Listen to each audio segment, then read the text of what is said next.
اور شکاریات سیریز کی جو مشترکہ کہانی میں آپ کو سنا رہی ہوں، اس کا عنوان ہے چڑیل اور آدم خور۔ اس کے مصنف ہیں قمر نقوی اور یہ اس کا دوسرا اور آخری حصہ ہے۔ پھلدا کے بیوپاری گاؤں جا رہے ہیں، کلوانا جا رہے ہیں یا کسی اور گاؤں کی طرف؟ جناب کلوانا۔ ہم لوگ نالے سے نکل کر گاڑیوں کے انتظار میں کھڑے ہو گئے۔ میں ان لوگوں کا اس وجہ سے منتظر تھا کہ وہ طویل مسافت طے کر کے آ رہے تھے۔ ممکن تھا ان میں سے کسی کو آدم خور کے بارے میں کوئی اطلاع ملی ہو۔ ذرا دیر بعد 3 بیل گاڑیاں سامنے آ گئیں۔ مجھے دیکھ کر وہ لوگ گاڑیاں روک کر اترے اور سلام کیا۔ گوپال ان میں سے سبھی کو جانتا تھا۔ اس نے بتایا کہ ہم لوگ آدم خور اور جگن ناتھ کی بیوہ کو تلاش کرنے کے لیے گھوم رہے ہیں۔ وہ لوگ مجھ سے ذرا ہٹ کر دبی دبی آوازوں میں بات کر رہے تھے اور میں اس انتظار میں تھا کہ وہ اپنی گفتگو سے فارغ ہو کر میری طرف متوجہ ہوں تو میں آدم خور کے بارے میں کچھ استفسار کروں۔ آخر دلاور نے کسی قدر تشویش بھری نگاہوں سے میری طرف دیکھا تو میں نے اسے قریب بلایا۔ کیا بات ہے؟ دلاور نے سر جھکا لیا۔ بولو نا جناب، انہی سے پوچھ لیں۔ میں نے گوپال کو حکم دیا کہ ان لوگوں کو قریب لاؤ۔ وہ سب قریب آ گئے تو میں نے شیر کے بارے میں ان سے دریافت کیا اور یہ بھی کہ اگر ان کو جگن ناتھ کی بیوہ کے بارے میں کچھ علم ہو تو بتائیں۔ اس سوال پر وہ سر جھکا کر خاموش ہو گئے، بالکل خاموش۔ اور اس خاموشی کے دوران میں وہی نسوانی قہقہ جنگل کے سکوت میں نالے کی گہرائیوں سے نکل کر گونجا اور گونجتا چلا گیا۔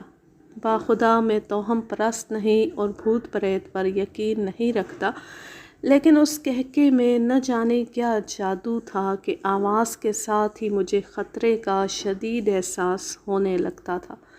ان دیہاتیوں نے تو قہقہ سنتے ہی دونوں ہاتھوں سے کان بند کر لیے اور وحشت زدہ نظروں سے ایک دوسرے کو دیکھنے لگے۔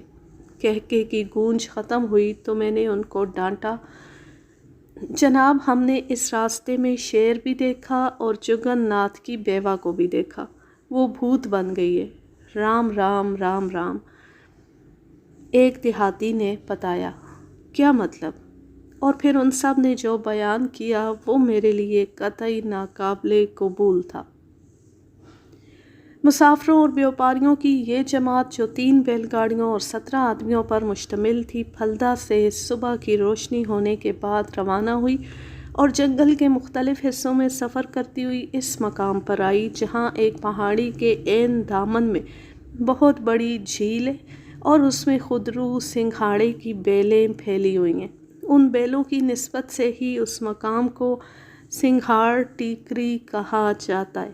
یہ لوگ جھیل کو بچا کر سنگھاڑ ٹیکری کے ساتھ جاتے ہوئے راستے پر بیل گاڑیاں چلا رہے تھے۔ یہی راستہ براہ راست گلوانا آتا ہے۔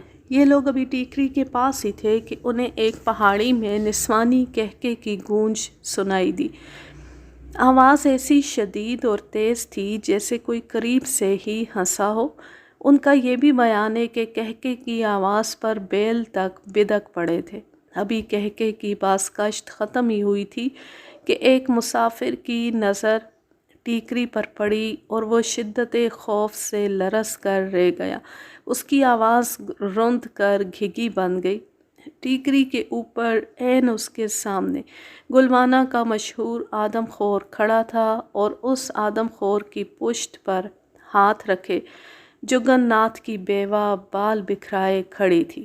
اس کا لباس پھٹا ہوا تھا اور چہرے پر عجیب سی وحشت برس رہی تھی۔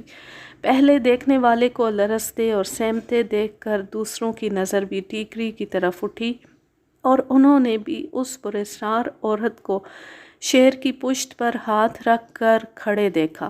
اسی وقت عورت نے ایک اور قہقہ لگایا اور اس دفعہ بیل بدک کر سیدھے گلوانا کی طرف بھاگ پڑے۔ جس ٹیکری کا وہ تذکرہ کر رہے تھے وہ اس مقام سے جہاں میں اس وقت کھڑا تھا 4 میل پر تھی اور گلوانہ 6 میل۔ گوپال یہ قصہ سننے کے بعد ایسا بدحواس ہوا کہ لپک کر ایک بیل گاڑی میں بیٹھ گیا۔ دلاور امید بھری نظروں سے میری طرف دیکھ رہا تھا کہ شاید میں بھی گوپال کی تقلید کروں، لیکن میں نے اسے کڑی نظروں سے دیکھا اور بولا، یہ جگن ناتھ کی بیوی ہے جو شدت غم سے پاگل ہو گئی ہے۔ میں تھوڑی دیر میں اسے ساتھ لے کر گلوانہ آتا ہوں۔ سرکار وہ عورت نہیں ہے، ایک بوڑھے نے کہا۔ پھر کیا ہے؟ چڑیل ہے حضور۔ میں ان کی سادہ لوحی پر ہنس دیا۔ وہ الگ روانہ ہو گئے اور میں نالے کے ساتھ ساتھ جنوب کی طرف چلا۔ میرا خیال تھا کہ سنگھاڑ ٹیکری سے آتا ہوا یہ نالا چونکہ نہایت اچھی کمین گاہ بھی ہے، اس لیے وہ عورت لوگوں کی نظروں سے بچ کر اسی میں آئی ہوگی۔ میں یہ ہرگز تسلیم کرنے کو تیار نہیں تھا کہ وہ بھوتنی بن گئی ہے۔ دلاور کو ان دیہاتیوں کے بیان پر یقین تھا اور وہ ایسا گھبرایا ہوا تھا جیسے وہ چڑیل اسے دبوچ لے گی۔ نالے کے ساتھ ساتھ درختوں اور بیلوں کی وہی کیفیت تھی جو میں بیان کر چکا ہوں۔ نالے کے علاوہ بھی دونوں طرف اچھا خاصا جنگل تھا، لیکن جنوب کی طرف جیسے جیسے بڑھتے گئے نالے میں نمی زیادہ ہوتی گئی اور بیلیں بھی اسی نسبت سے زیادہ گھنی ہوتی گئیں۔ دلاور کے دونوں شانوں پر بندوقیں تھیں، ایک میری 375 میگنم اور دوسری شارٹ گن جو گوپال لے کر چلتا تھا۔ اس کے علاوہ تھیلا بھی اسی کے پاس تھا۔ میں نے کئی بار کہا کہ بندوق مجھے دے دے، لیکن وہ نہ مانا۔ سپہر کے 5 بجے تک ہم لوگ اسی طرح گھومتے رہے، لیکن پھر کوئی کہکا سنائی دیا نہ نقوش پا ہی نظر آئے۔ سپہر کے بعد ہمیں جنگل سے واپسی کا خیال ہوا۔ افسوس مجھے اس بات کا تھا کہ اتنے وثوق کے ساتھ عورت کو پکڑ کر لانے کا وعدہ کرنے کے باوجود میں ناکام گاؤں واپس جا رہا تھا۔ جس راستے سے ہم واپس ہوئے وہ ہمارے خیال کے مطابق وہی تھا جو گوپال نے بتایا تھا، لیکن کچھ دور جا کر مجھے اندازہ ہوا کہ ہم غلط راستے پر لگ گئے ہیں۔ میں صحیح سمت کا اندازہ کرنے کے لیے ایک طرف گھوما۔ سامنے سبزہ زار پر 3 قداور ریچھ کھڑے نظر آئے۔ تینوں چپ چاپ کھڑے ہمیں دیکھ رہے تھے۔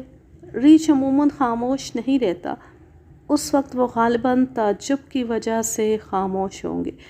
ان میں سے ایک ریچھ غیر معمولی تن و توش کا تھا، کھڑا بھی اس انداز سے تھا کہ گولی سیدھی دل پر لگ سکتی تھی۔ میں نے سوچا اس کو مار ہی دوں، لیکن یہ بات میرے اصول کے خلاف تھی۔ میں ادھر سے گھوم کر ایک قریبی پہاڑ پر چڑھنے لگا۔ قیاس تھا کہ اصل راستہ اس پہاڑی کے دوسری طرف سے گزرتا ہوگا۔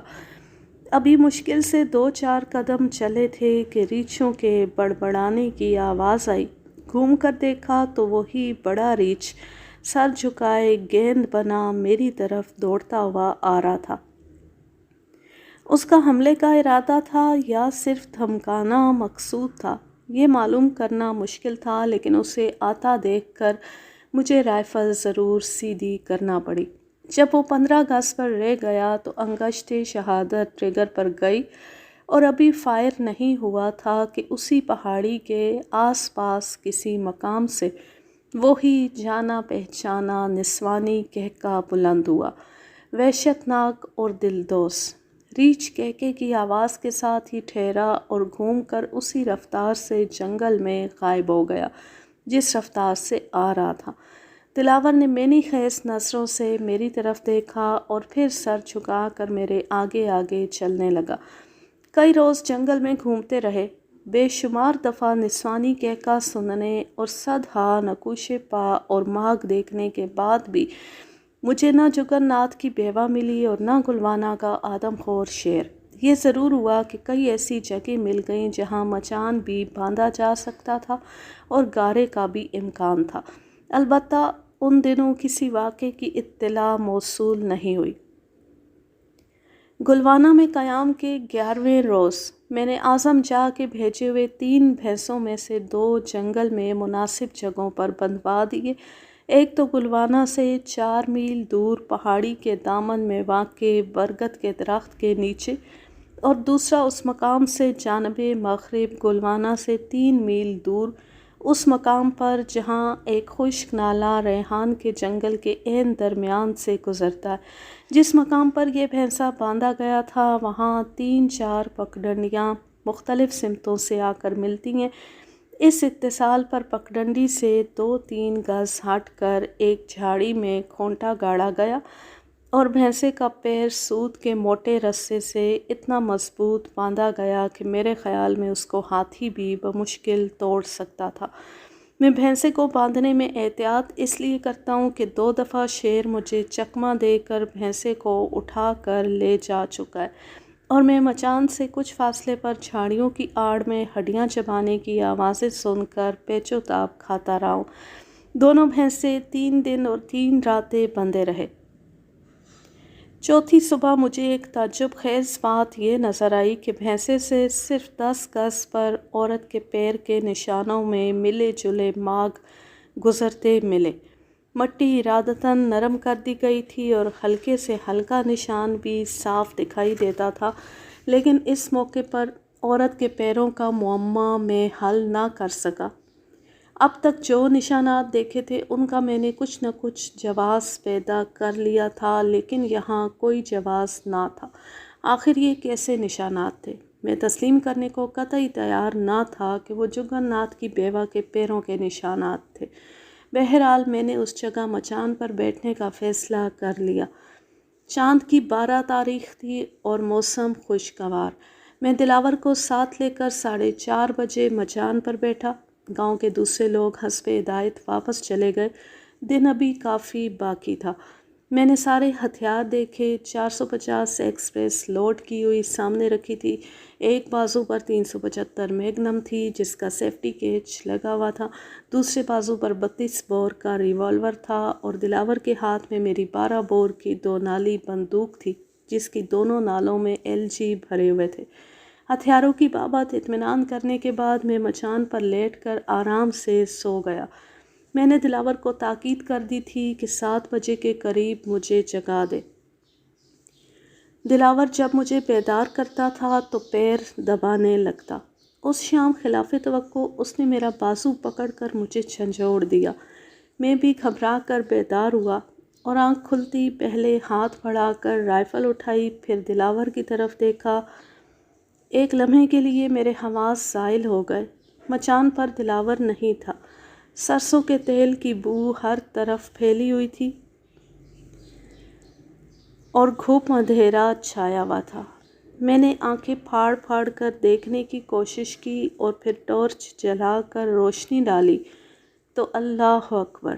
روشنی کی گہری دودھیا جگمگائی ہوئی شعاعیں عین دلاور پر پڑی جو چاروں شانے چت زمین پر پڑا تھا اور اس سے صرف چند گز کے فاصلے پر شیر بیٹھا تھا۔ ٹارچ رائفل کے اوپر فٹ کی ہوئی تھی۔ شیر کی جھلک نظر آتی انگوٹھے کو غیر ارادی جنبش ہوئی۔ نظر نے نشانہ لیا اور انگشت شہادت عادتاً ٹریگر کے گرد دباؤ بڑھانے لگی۔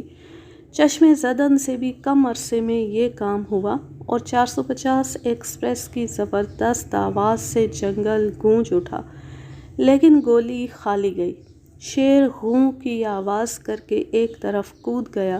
میں نے پھر ادھر ادھر روشنی ڈالی لیکن بیکار، شیر جا چکا تھا اور اسی وقت وہی نسوانی کہکا جس کے ترنم میں ایک عجیب سی ہیبت اور ایک عجیب سی نفرت بھری ہوئی تھی فضا میں گونجا اور میرے ہاتھ سے رائفل گرتے گرتے بچی۔ آخر یہ کہکا کیا ہے؟ میری دانست میں کوئی ایسا جانور نہیں تھا جو اس وضع کی آواز نکال سکتا۔ اچانک مجھے خطرے کا شدید احساس ہوا۔ گھوپ اندھیرا، آبادی کا دور دور نشان نہیں، جنگل، آدم خور کی مملکت اور پھر اس پر مستضاد یہ وحشت ناک کہکا۔ مجھے کچھ ایسا محسوس ہوا جیسے حالات میرے قابو سے باہر ہوں۔ مجھے دلاور کا خیال آیا۔ میں نے جلدی سے دونوں رائفلیں رسی میں باندھ کر نیچے لٹکائیں، پھر خود جھولے پر سے ہو کر نیچے اترا اور رائفل ہاتھ میں لے کر لالٹین روشن کی۔ میں پانی کی بوتل بھی اتار لایا تھا۔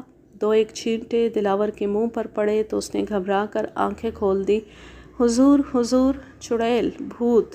اور دلاور کی گھگی بن گئی۔ دلاور دلاور، میں نے 2-4 دفعہ آہستہ آہستہ اس کا چہرہ تھپ تھپایا، پانی کا ایک چھینٹا اور مارا، آوازیں دیں، تب اس کے حواس درست ہوئے۔ کیا ہوا؟ تم نیچے کیسے آ گئے؟ حضور سرکار، مائی باپ مجھے گاؤں لے چلیے۔ پاگل ہو گئے ہو؟ اٹھو جلدی، مچان پر چڑھو۔ مجبوراً دلاور پھر مچان پر چڑھا۔ میں نے رائفلیں اور لالٹین پہلے رسی میں باندھی، پھر خود بھی اوپر چڑھ گیا۔ دلاور نے رائفلیں اوپر کھینچ لی، اس کے حواس درست ہوتے جا رہے تھے۔ میں نے مچان پر اطمینان سے بیٹھنے کے بعد دلاور سے پوچھا کہ وہ مچان سے کیوں اترا تھا، اور اس نے جو قصہ سنایا اس پر مجھے قطعی یقین نہیں آیا۔ جناب آپ تو سو رہے تھے۔ مغرب کی نماز کے وقت مجھے عجیب و غریب آوازیں سنائی دیں۔ 2-2 4-4 منٹ کے بعد کوئی لڑکی بلی کی آواز میں گھٹی گھٹی ہنسی ہنستی۔ میں نے سوچا آپ کو جگاؤں گا تو آپ میرا مذاق اڑائیں گے۔ اندھیرا ہوا تو ہنسی کی آواز بھی بند ہو گئی اور مجھے اطمینان ہوا۔ ابھی زیادہ دیر نہیں گزری تھی کہ مچان پر ہلکی سی روشنی ہو گئی اور اپنے قریب ایک عورت نظر آئی جس کے بال بکھرے ہوئے تھے اور نیم پاگل سی تھی۔ اس نے مجھ سے نیچے اترنے کو کہا اور اس طرح کہا کہ میں مجبور ہو گیا اور میں نے جھولا لٹکا کر نیچے اترنا شروع کر دیا، لیکن خوف اس قدر غالب تھا کہ پوری طرح زمین تک نہ پہنچا تھا کہ ہاتھ چھوٹ گئے اور میں زمین پر گر کر بے ہوش ہو گیا۔ میرے خیال میں میرے سو جانے کے بعد دلاور پر بھی غنودگی طاری ہو گئی ہوگی، اور چونکہ اس کے ذہن پر وہ بھوتنی سوار تھی اس لیے خواب میں بھی اسے وہی دکھائی دی اور وہ مچان سے نیند کی حالت میں ہی اتر گیا۔ لیکن وہ قہقہ جو میں نے سنا تھا، میرے خیال میں وہ بھی میری ایک ذہنی رو تھی۔ میں اچانک ہڑبڑا کر اٹھا تھا کہ دلاور کی گمشدگی کا علم ہوا اور اسی گڑبڑ میں مجھے شیر نظر آیا اور قہقہ سنائی دیا۔ اس رات ہمیں مچان پر جاگتے رہنا پڑا۔ دلاور تو خوف کی وجہ سے نہ سو پایا اور میں محض احتیاطاً کہ میں اس قسم کا کوئی واقعہ دوبارہ نہیں دیکھنا چاہتا تھا۔ گاؤں والے تو دیر سے آئے، میں پہلے ہی اتر گیا تھا اور میری حیرت کی انتہا نہ رہی جب میں نے اس مقام پر دلاور کے قدموں کے نشانات کے قریب عورت کے قدموں کے نشانات دیکھے۔ جس مقام پر میں نے رات دیکھا اور فائر کیا تھا وہاں شیر کے ماغ موجود تھے، گولی کے زمین پر لگنے کا نشان بھی تھا، لیکن عجیب بات تھی کہ یہاں عورت کے قدموں کے نشان نہیں تھے۔ اللہ جانے یہ کیا راز تھا۔ میں نشانات کی جستجو میں لگا تھا کہ گاؤں والے آ گئے۔ دلاور نے ان کو بھی یہ قصہ سنایا کیونکہ میں نے اس کو منع نہیں کیا۔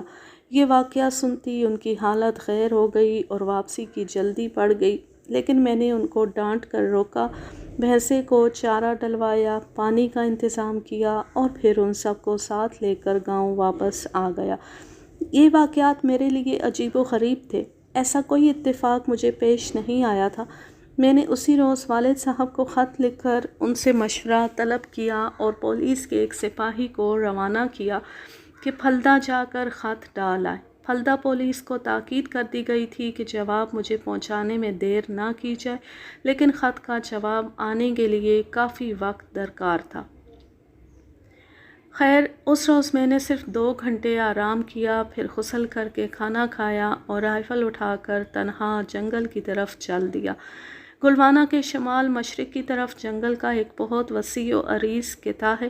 میں اپنی صحرا نوردیوں کے دوران میں اس خطے کا دورہ بھی کر چکا تھا اور نہ صرف یہاں کئی اچھے چیتل دیکھے تھے بلکہ ایک مختصر سی پہاڑی پر ایک چوسنگا بھی دیکھا تھا۔ چوسنگے کا گوشت بہت عمدہ ہوتا ہے اور سینگ بھی بیش قیمت ٹرافی خیال کیے جاتے ہیں۔ میں نے طے کیا تھا کہ اگر چوسنگا نظر آیا تو ضرور مار دوں گا۔ گاؤں سے اس خطے کا فاصلہ بمشکل 4 میل تھا۔ میں جلدی ہی اس ندی کے قریب آ گیا جو اب خشک ہو چکی تھی، لیکن گاؤں اور اس جنگل کے درمیان حد فاصل کا کام دیتی تھی۔ ندی کا عرض تقریباً 20 گز اور کسی کسی مقام پر قدرے کم بھی ہے۔ گہرائی کم از کم 10 گز ضرور ہے۔ میں گڑھے، ندی یا نالے کے قریب عادتاً زیادہ محتاط ہو جاتا ہوں۔ ندی کے قریب پہنچتے ہوئے بھی میں نے بڑی احتیاط سے کام لیا۔ کنارے پر آ کر ذرا دیر ٹھہرا، بغور اطراف کا جائزہ لیا، پھر ندی میں دبے قدموں اتر کر تیزی سے دوسرے کنارے پر نکل گیا۔ نظر سامنے گئی تو چیتلوں کا ایک مندہ بھاگتا ہوا اس کنارے سے گزر رہا تھا، لیکن بھاگنے کے انداز میں خوف یا جلدی نہیں تھی۔ مجھے دیکھ کر ان کی رفتار بڑھ گئی اور وہ جنگل میں نکل گئے۔ ان میں کوئی قابل ذکر سینگوں والا نر نہیں تھا، مادائیں بہت فربہ اور قداور تھیں۔ جنگل میں چیتلوں کے مندوں کے سامنے سے گزرنا بڑا دلکش منظر ہوتا ہے۔ ہرن کی دوڑ میدان میں قابل دید ضرور ہوتی ہے، لیکن چیتلوں کی کھال کے حسن کے مقابلے میں ہرن کے مندوں کا حسن ماند پڑ جاتا ہے۔ دوسرے کنارے پر آ کر میں ایک پتھر پر بیٹھ گیا۔ ذرا دم لینے کی ضرورت بھی تھی اور یہ مقصد بھی کہ سامنے سے گزرنے والے جانوروں کو بھی ایک نظر دیکھتا رہوں گا۔ مجھے وہاں بیٹھے زیادہ دیر نہیں گزری تھی کہ تقریباً 10 گز کے فاصلے پر ایک جھاڑی میں سے 2 سینگ نمودار ہوئے۔ میں نے سینگ والے جانور کی سادہ لوحی پر مسکرا دیا۔ میں جانتا تھا کہ یہ سینگ سانبر کے ہیں۔ اپنے خیال میں وہ میری نظروں سے چھپا ہوا تھا، لیکن جب میں نے حرکت نہیں کی تو اس سے صبر نہ ہو سکا۔ 2 منٹ بعد اس کا سر باہر نکل آیا، مجھے دیکھتا رہا اور آخر پورا ہی باہر آ گیا۔ بڑا اچھا اور پرانا سانبر تھا اور اس کے سینگ بہت خوبصورت تھے، لیکن اتنے بھی نہیں کہ شیر کے جنگل میں فائر کرنے پر مجبور ہو جاتا۔ سانبر کی عادت ہے کہ ہر نئی چیز کو تجسس کی نظر سے دیکھ کر اس کو پوری طرح جاننے کے لیے چند قدم آگے بڑھتا ہے، بغور دیکھتا ہے اور بھاگ جاتا ہے۔ جب میں بالکل بے حس و حرکت رہا تو وہ چند قدم میری طرف بڑھا۔ مجھے خدا جانے کیا سوجی کہ یک بارگی اٹھ کر اس کی طرف دوڑا۔ سانبر یا تو میری طرف آ رہا تھا یا مجھے اٹھتا دیکھ کر فی الفور بھاگا، اور پھر اچانک ہی پلٹ کر اس تیزی سے حملہ آور ہوا کہ مجھے رائفل اٹھانے کی مہلت بھی نہیں دی۔ اسے بالکل سر پر آتا دیکھ کر میں جلدی سے ایک طرف کو ہو گیا اور وہ اپنے زور میں میرے نزدیک سے گزر کر بھاگا چلا گیا۔ خیال تھا کہ شاید پلٹ کر حملہ کرے، لیکن غالباً اس نے بھی مذاق ہی کیا تھا، کیونکہ وہ سیدھا ناک کی سیدھ میں بھاگا چلا گیا۔ گلوانہ کے آدم خور سے مقابلہ مشکل ہوتا جا رہا تھا۔ اب تک تو صرف شیر ہی تھا، اب شیر کی خالہ سے بھی نمٹنے کی ضرورت لاحق ہوئی۔ خالہ سے میری مراد وہ نسوانی قہقہ ہے جو رفتہ رفتہ گرد و نواح میں مشہور ہو کر مزید ہراس کا باعث بنتا جا رہا تھا۔ اب یہ خدا جانے کہ وہ لوگ بھی واقعی اس قہقہے کو جا بجا سنتے تھے کہ نہیں۔ بہرصورت اس کا سننا بیان بہت سے لوگ کرتے تھے اور اسے کسی چڑیل یا بلا کا قہقہ تصور کرتے تھے۔ سانبر کے بھاگ جانے کے بعد میں اٹھ کر تھوڑی دور اور آگے گیا۔ اب میں جس مقام پر تھا وہاں سے سبزے کا بڑا ہی حسین اور دلکش فرش شروع ہوتا تھا۔ حد نگاہ تک سبزہ ہی سبزہ، جھاڑیاں تھیں لیکن کم درخت گھنے اور تناور تھے، لیکن سبزے پر قدم رکھنے سے صرف 1 منٹ پہلے زمین پر نظر پڑی تو مگ، اور وہ بھی بالکل تازہ۔ ان کا رخ عین اسی جانب تھا جدھر میں جا رہا تھا۔ میں نے سوچا اگر اس وقت آدم خور سے مقابلہ ہو جائے تو اچھا ہی ہے، جگہ شکار کے لیے موزوں تھی۔ میں نے ماغ سے سمت کا اندازہ کیا اور آہستہ آہستہ آگے بڑھتا گیا۔ سبزے کی وجہ سے ماغ دیکھنا مشکل ضرور تھا، لیکن کہیں نہ کہیں کوئی نشان نظر آ ہی جاتا۔ کامیابی کا یقین یا منزل قریب ہونے کی صورت میں جو ایک طرح کی مسرت اور جوش کی کیفیت پیدا ہو جاتی ہے وہ مجھ پر طاری ہو گئی تھی۔ ہر لمحہ یہ خیال تھا کہ اب شیر نظر آیا۔ جسم کے سارے اعضاء اور سارے حواس بالکل ہوشیار اور ہر خطرے سے نمٹنے کو تیار تھے۔ دل کی دھڑکن بھی کسی قدر بڑھ گئی تھی۔ غرض کے اضطراری کیفیت کے ساتھ میں تقریباً 2 میل آگے بڑھ گیا۔ یہاں پہنچنے کے بعد سبزے کا فرش ختم ہو گیا اور پتھریلی زمین شروع ہو گئی۔ یہاں سے 2 فرلانگ دور ایک نہایت خوبصورت اور پھلدار درختوں سے لدی ہوئی پہاڑی تھی۔ مجھے یقین ہو گیا کہ شیر سیدھا اسی پہاڑی پر گیا ہے۔ اس یقین کی ایک وجہ یہ بھی تھی کہ پہاڑی پر جنگل کافی گنجان معلوم ہوتا تھا اور بڑی بڑی چٹانیں نظر آ رہی تھیں۔ اس قسم کی چٹانوں میں ہی شیر رہنے کے لیے غار یا کھڈ کا انتخاب کرتا ہے۔ ابھی میں پہاڑی کے دامن پر ہی پہنچا تھا کہ سامنے نظر اٹھی تو دور پہاڑی کے جنوبی کنارے پر نکلی ہوئی ایک بڑی چٹان پر شیر کھڑا نظر آیا۔ فاصلہ بہت زیادہ تھا، یعنی تقریباً 600 گز۔ اتنی دور سے فائر ممکن نہیں تھا۔ میں ایک درخت کی آڑ میں ہو گیا۔ شیر کا رخ میری طرف نہیں تھا اور اس کے انداز سے ایسا معلوم ہوتا تھا جیسے کسی چیز کو بغور دیکھ رہا ہے۔ اب یہ تو میں نہیں کہہ سکتا کہ یہ وہی شیر تھا جسے میں ڈھونڈ رہا تھا یا کوئی اور، لیکن تھا شیر اور خاصا قداور۔ اتنے فاصلے سے عمر وغیرہ کے بارے میں اندازہ لگانا مشکل تھا۔ تھوڑی دیر وہ چٹان پر کھڑا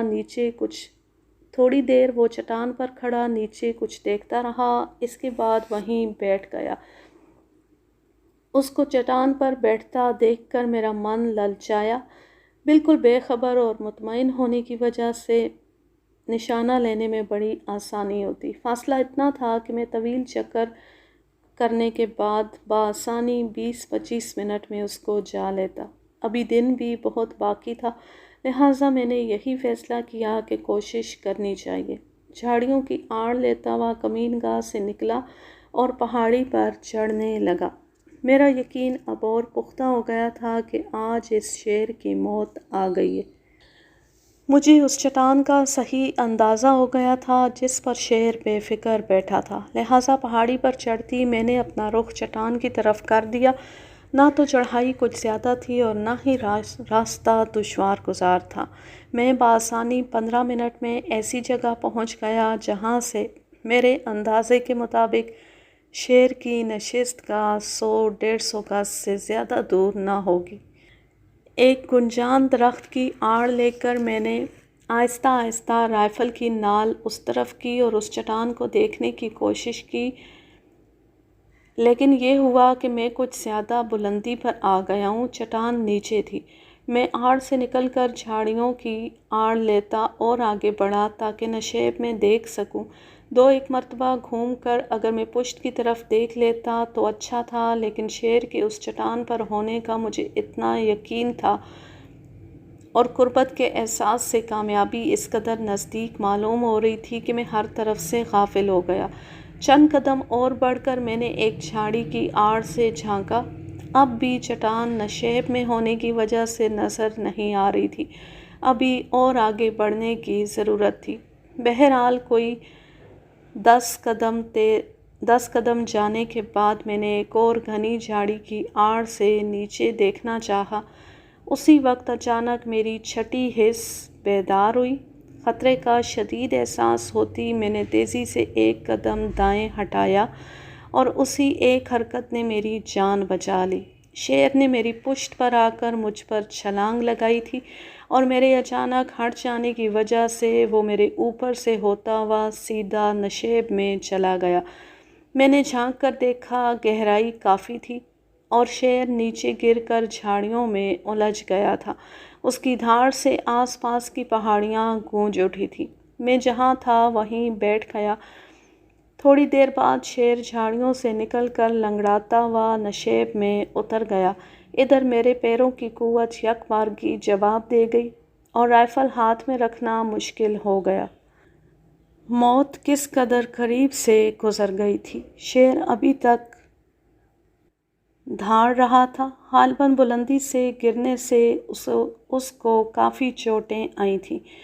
میں خاصا پریشان تھا۔ کوئی 10 منٹ تک اسی طرح بے سدھ بیٹھا رہا۔ اس کے بعد حواس ذرا درست ہوئے تو گھبراہٹ پر میں نے قابو پایا اور رائفل سنبھال کر اٹھ کھڑا ہوا۔ اپنے بچ جانے کی خوشی تھی اور شیر کے بچ نکلنے کا افسوس۔ قدرت نے بڑا اچھا موقع فراہم کیا تھا۔ اگر داؤ لگ جاتا تو اس وقت گلوانہ کا آدم خور قدموں میں ہوتا، لیکن خیر، شیر نشیب میں گرنے سے ضرور کچھ نہ کچھ زخمی ہوا تھا، تب ہی وہ دیر تک دھاڑتا رہا۔ ان زخموں کی وجہ سے اس کا زیادہ خطرناک ہو جانا قدرتی بات تھی۔ میں آئندہ روز کے لائحہ عمل پر غور کرتا ہوا مغرب کی نماز سے ذرا قبل گاؤں پہنچا۔ یہاں ایک بری خبر میرا انتظار کر رہی تھی۔ گلوانہ کا ایک کاشتکار اپنے کھیت میں گوڈی کر رہا تھا۔ ذرا ہی فاصلے پر اس کا بھائی، بھائی کی بیوی اور اس کی 4 سالہ بچی بھی کام میں لگے تھے۔ کھیت کی مینڈ کے قریب ہی جھربیری کے چھوٹے بڑے درخت تھے جن کے نیچے مدار کی جھاڑیاں بھی تھیں۔ بچی ہنس ہنس کر اپنی ماں سے باتیں کر رہی تھی کہ اس کی نظر جھاڑی پر پڑی اور وہ اماں بلی کہہ کر چیخی اور ماں سے لپٹ گئی۔ ساتھ ہی جھاڑی میں سے شیر نے جست کی اور لڑکی کے چچا کو کمر سے پکڑ کر ایک جھٹکا دیا اور اسے کھینچتا ہوا جھاڑی میں گھس گیا۔ لڑکی کے باپ نے باغ کا شور مچایا اور عورت چیخ چیخ کر رونے لگی۔ فوراً ہی گاؤں کے 15-20 آدمی جمع ہو گئے اور وہ شیر کو تلاش کرنے لگے۔ دور دور تک جنگل چھان مارا لیکن مقتول کی دھوتی اور پگڑی کے علاوہ ان کو کچھ بھی نہیں ملا۔ یہ واقعہ گاؤں سے میری روانگی کے 2 گھنٹے بعد سپہر سے پہلے ہوا، اور اگر اس کی کڑیاں ملائی جائیں تو صاف معلوم ہوتا ہے کہ شیر اس کاشتکار کو ہلاک کرنے کے بعد کہیں قریب ہی دبک گیا تھا۔ گاؤں والے دور دور تک تلاش کرتے رہے اور وہ اپنے کھانے سے فارغ ہو کر سیدھا اس طرف آیا جدھر میں تھا۔ یہی وجہ ہے کہ میں نے سبزہ زار کے آغاز پر اس کے تازہ ماغ دیکھ کر تعقب شروع کیا تھا، لیکن یہ بات سمجھ میں نہ آئی کہ اسی وقت ایک آدمی کے گوشت سے شکم پر کر لینے کے بعد اس نے مجھ پر حملہ کیوں کیا۔ اس واقعے سے میں خاصا بددل ہوا۔ اس رات چونکہ امید نہیں تھی کہ شیر بھینسا مارے گا، لہٰذا میں نے مچان پر جانا مناسب نہیں سمجھا۔ صبح ناشتے کے بعد حسب معمول دلاور اور گاؤں کے چند دوسرے جوان ساتھ لے کر دونوں بھینسوں کو دیکھنے گیا۔ پہلا بھینسا جو برگد تلے بندھا تھا اس کو شیر نے ہلاک کر دیا تھا، لیکن کھایا نہیں تھا بلکہ وہاں سے اسے گھسیٹ کر کوئی 20 گز دور ایک جھاڑی میں چھپا دیا تھا۔ اس کا مطلب یہ ہوا کہ دوسرے وقت آ کر وہ اسے کھانے کا ارادہ رکھتا ہے۔ قریب ہی برگد کے درخت پر مچان تیار تھا۔ میں نے دلاور سے کہا کہ میں رات اسی مچان پر گزاروں گا۔ اب دوسرے بھینسے کو دیکھنے کے لیے جانا غیر ضروری تھا۔ میں نے چند آدمیوں سے کہا کہ وہ جا کر اس بھینسے کو کھول کر گاؤں واپس لے جائیں، اور ان کے ساتھ دلاور کو بھی 12 بور کی بندوق دے کر بھیجا تاکہ وہ ان کی حفاظت کرے۔ اس کے بعد میں یوں ہی جنگل میں گھومنے کے ارادے سے ایک طرف کو چل نکلا۔ دوپہر کے قریب میں واپس گاؤں آیا تو لوگ میرے منتظر تھے۔ دلاور نے بتایا کہ دوسرا بھینسا بھی شیر نے ہلاک کر دیا ہے مگر کھایا نہیں۔ میری حیرت کی انتہا نہ رہی۔ گزشتہ روز ہی وہ موذی ایک آدمی کو کھا چکا تھا، پھر ایک بھینسا مارا، پھر دوسرا۔ یا اللہ، یہ شیر ہے کہ بلا! مجھے بھی اس کے بھوت ہونے کا شک ہونے لگا۔ اب میں اس تذبذب میں پھنسا کہ پہلے بھینسے پر بیٹھوں کہ دوسرے پر۔ اس کے علاوہ یہ بھی لازم تھا کہ دوسرے بھینسے کے ہلاک ہونے کی جگہ کا بھی معائنہ کروں تاکہ صحیح کیفیت معلوم ہو سکے۔ چنانچہ کھانے اور ظہر کی نماز سے فارغ ہو کر میں پھر جنگل کی طرف چلا۔ دوسرے بھینسے کو دیکھا تو اسے بھی شیر نے ہی ہلاک کیا تھا، اور چونکہ اس کا پیر بہت مضبوط بندھا تھا اس وجہ سے لے جا تو نہ سکا، البتہ وہیں اس پر خاصی مقدار میں گھاس اور جھاڑیاں ڈال کر اسے ڈھانپ دیا تاکہ گدھوں سے محفوظ رہے۔ اس کے یہ معنی ہوئے کہ دونوں جگہ صورتحال یکساں ہی تھی اور یہ فیصلہ کرنا مشکل تھا کہ کس مقام پر بیٹھا جائے۔ بہرحال موازنے سے یہ نتیجہ نکلا کہ بھینسا نمبر 2 زیادہ مناسب جگہ پر رکھا ہے اور اس مچان پر بیٹھنا ٹھیک رہے گا۔ شام کو 5 بجے میں مچان پر تھا۔ رات کسی قابل ذکر واقعے کے بغیر سکون سے گزری۔ نہ شیر آیا، نہ چڑیل کا کہکہا سنائی دیا۔ صبح سویرے لوگ آ گئے تو میں اترا۔ دلاور میرے ساتھ مچان پر نہیں بیٹھا تھا۔ صبح کو وہ آیا تو شرمندہ سا معلوم ہوتا تھا۔ بھینسے کو پھر چھپا دیا گیا۔ ارادہ تھا کہ اگر شیر نے اسے آج نہ کھایا تو رات کو پھر بیٹھ کر دیکھوں گا۔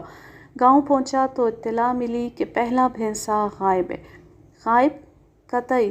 میں نے فوراً اس مقام کا معائنہ کیا۔ شیر اسے نہ جانے کس طرح اٹھا کر لے گیا تھا، وہ بھی پہاڑی کے اوپر۔ میں نے اسی جگہ بیٹھ کر ناشتہ کیا اور ذرا دیر بعد دلاور کو ساتھ لے کر گھسیٹنے کے نشان دیکھتا تعاقب میں چل کھڑا ہوا۔ شیر، وہ بھی آدم خور، اور گاؤں والوں کے بیان کے مطابق بوڑھا، آخر پورے بھینسے کو اٹھا کر پہاڑ پر کیسے لے گیا، یہ بات سمجھ میں نہیں آئی تھی۔ 1-1.5 میل تک گھسیٹنے کے نشان ملتے گئے اور ہم بڑھتے رہے۔ اس کے بعد نشان سطح مرتفع کی طرف گھوم گئے۔ وہاں پہنچ کر شاید شیر نے ارادہ بدل دیا، کیونکہ نشانات اس نالے کے کنارے تک چلے گئے تھے جہاں پہلی بار میں نے کہکہے سنے تھے اور جس کے دونوں طرف بیلوں اور درختوں کی شاخوں نے دیوار بنا رکھی تھی۔ نالے کے اندر جانا موت کو دعوت دینے کے مترادف تھا، لیکن اندر گائے بغیر کام بنتا نظر نہیں آتا تھا۔ تھوڑی دور میں کنارے کنارے چلا کہ ایک پتھر گرنے کی آواز آئی۔ آواز بہت ہلکی تھی اور فاصلے سے آئی تھی، لیکن میرے حواس پوری طرح مستعد تھے، اس لیے میں نے آواز صاف سنی۔ دلاور نے بھی تصدیق کی کہ یہ یقیناً کوئی جانور نالے سے نکلنے کی کوشش میں تھا۔ میں دلاور کو اشارہ کرتا ہوا تیزی سے آواز کی طرف بڑھا۔ بیلوں کی دیوار یا شاخوں کے پردے نالے کی سطح دیکھنے میں مانع تھے۔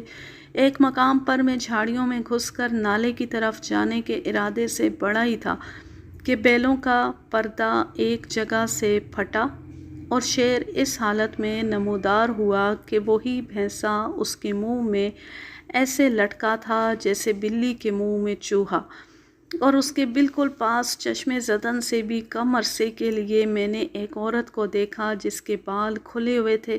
لباس اور صورت کیسی تھی یہ میں نہ دیکھ سکا، بلکہ نظر اتنے کم عرصے کے لیے پڑی کہ مجھے شک ہوا کہ دیکھا بھی کہ نہیں۔ شیر سامنے تھا اور رائفل تیار۔ ایسے موقع پر شاید ہی کوئی شکار مجھ سے بچ کر گیا ہو، لیکن برا ہوا اس وہم کا کہ عورت کا خیال آ گیا، اور اسی وہم نے رائفل کو شانے پر آنے سے 1 سیکنڈ کے لیے روک دیا۔ اس 1 سیکنڈ میں ہی شیر نے ایک زبردست غاؤں کی اور بھینسے کو چھوڑ کر نالے میں کود گیا۔ اب صرف دوسرے بھینسے کا امکان تھا۔ اس کی لاش ایسی ہی پڑی تھی۔ میں بغیر وقت ضائع کیے واپس ہوا۔ ہو سکتا تھا کہ شیر ادھر کا رخ کرے۔ میں اور دلاور حتی الامکان تیزی سے چلتے رہے۔ جب گاؤں سامنے نظر آنے لگا تو میں نے دلاور سے کہا کہ جا کر کمبل اور ٹارچ وغیرہ لے آئے، اور خود مچان کی طرف بڑھا۔ کوئی 25 منٹ کے بعد وہاں پہنچا تو بھینسا غائب تھا۔ یا اللہ! دنیا کے سارے عجائبات آج ہی وقوع پذیر ہونا تھے۔ جدھر میرے قدم جاتے ادھر ہی کامیابی کے امکانات غائب ہو جاتے۔ گلوانہ کے آدم خور کے لیے میں نے جتنی محنت کی تھی اتنی کسی دوسرے شیر کے لیے نہیں کی۔ اس آدم خور کی چالاکیاں ناقابل شکست معلوم ہونے لگی تھیں۔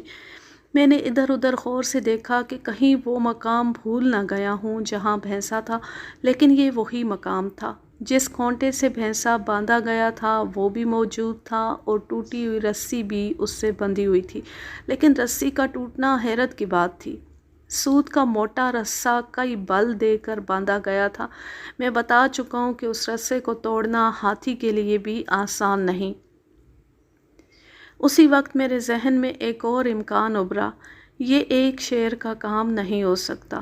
ایک شیر نہ تو بیک وقت اتنی وارداتیں کر سکتا ہے، نہ اس طرح بھوت بن کر ایک جگہ سے دوسری جگہ پہنچ سکتا ہے۔ میں اس پر غور کر ہی رہا تھا کہ قریب کی جھاڑی سے غرانے کی آواز آئی۔ شیر کی آواز تھی۔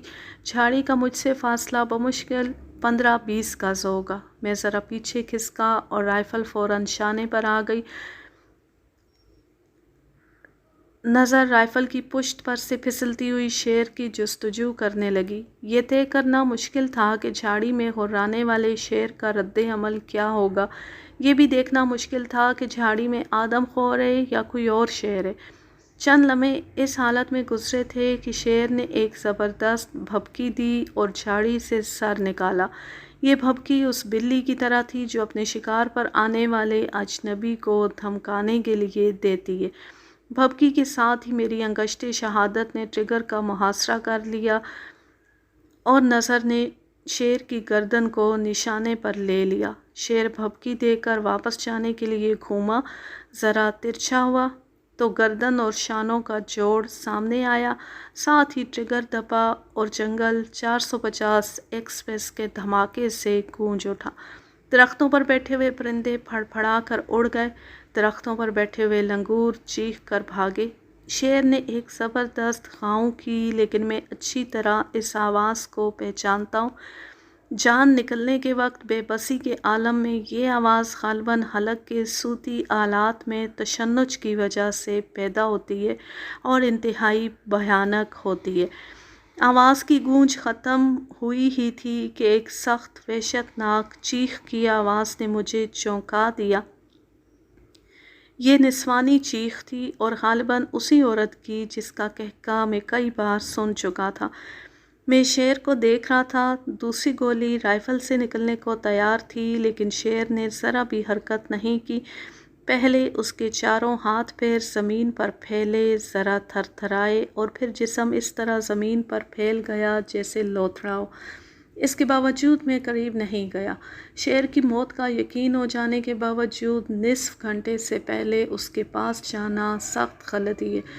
تھوڑی دیر بعد دلاور اور گاؤں کے بہت سے لوگ بھاگتے ہوئے پہنچے۔ میں اس آدم خور کو نہیں پہچانتا تھا، ان لوگوں نے ایک نظر میں ہی پہچان لیا اور اچھلتے کودتے اس کی طرف دوڑے۔ میں نے لاکھ ڈانٹا، روکا کہ کم بختو ابھی قریب نہ جاؤ، مگر کون سنتا ہے، وہ سب اس کی دم اور ٹانگیں پکڑ کر باہر کھینچ لائے۔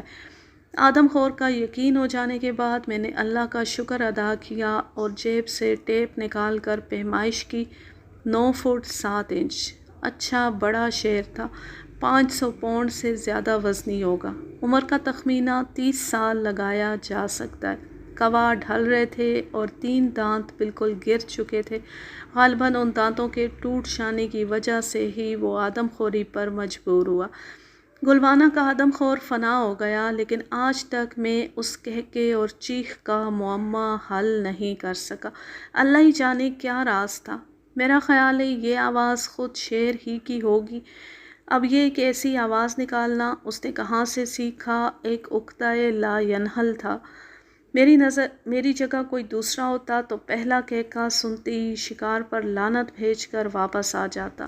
اللہ کا شکر ہے کہ میں نے اس خونخوار پر فتح حاصل کی۔ اس کہانی کا ماخذ ہے بالم پور کا آدم خور، قمر نقوی، فیروز سنس، لاہور، سن 1975۔ اب میں لیتی ہوں آپ سے اجازت۔ جہاں رہیں خوش رہیں، شاد و آباد رہیں، ہنستے مسکراتے رہیں، اور اگر یہ کہانی یا میرا انداز پسند آئے تو اس چینل کو سبسکرائب ضرور کر لیں اور بیل آئیکن کو ضرور پریس کریں تاکہ آنے والی ہر نیو ویڈیو کی نوٹیفیکیشن آپ کو بر وقت ملتی رہے۔ ویڈیو کو لائک کیجئے، زیادہ سے زیادہ شیئر کیجئے اور اچھا سا کمنٹ کیجئے۔ اللہ حافظ، اللہ نگہبان۔